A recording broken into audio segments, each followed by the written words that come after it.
T20 ప్రపంచ cup 2026 తుది దశకు చేరుకుంది. అహ్మదాబాద్ వేదికగా ఆదివారం జరగనున్న ఫైనల్ పోరులో భారత్, న్యూజిలాండ్ జట్లు తలపడుతున్నాయి.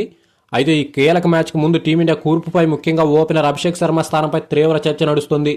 టోర్నీ ఆశాంతం అభిషేక్ శర్మ ఆశించిన స్థాయిలో రాణించకపోవడంతో ఫైనల్ కోసం అతన్ని కొనసాగిస్తారా లేక డేరింగ్ నిర్ణయం తీసుకుని ఫినిషర్ రింకు సింగ్ను జట్లో తీసుకోవాలా అనే ప్రశ్న ఇప్పుడు అభిమానుల్లో విశ్లేషకులను తొలిచేస్తుంది. ఈ టోర్నీలో అభిషేక్ గణాంకాలు ఆందోళనకరంగా ఉన్నాయి. ఇప్పటివరకు ఆడిన 7 మ్యాచ్లలో అతను కేవలం 89 పరుగులు మాత్రమే చేశాడు. ఇందులో జింబాబ్వేపై చేసిన ఒక అర్ధ సెంచరీ మినహా మిగతా మ్యాచ్ల్లో 3 డకౌట్లు, 15, 10, 9 స్కోర్లకే పరిమితమయ్యాడు.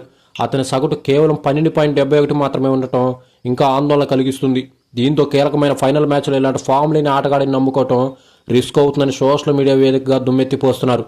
నిలకడగా విఫలమవుతున్న ఆటగాడితో ఫైనల్ మ్యాచ్లో ప్రయోగం చేయకూడదని, రింకు సింగ్ వంటి మ్యాచ్ విన్నర్ను తీసుకోవాలని ఒక అభిమాని కామెంట్ చేయగా అభిషేక్ ఆట తీరును ప్రత్యర్థులు పసిగట్టారు. కివీస్ బౌలర్లు అతను సులభంగా కట్టడి చేస్తారని మరొకరు విశ్లేషిస్తున్నారు.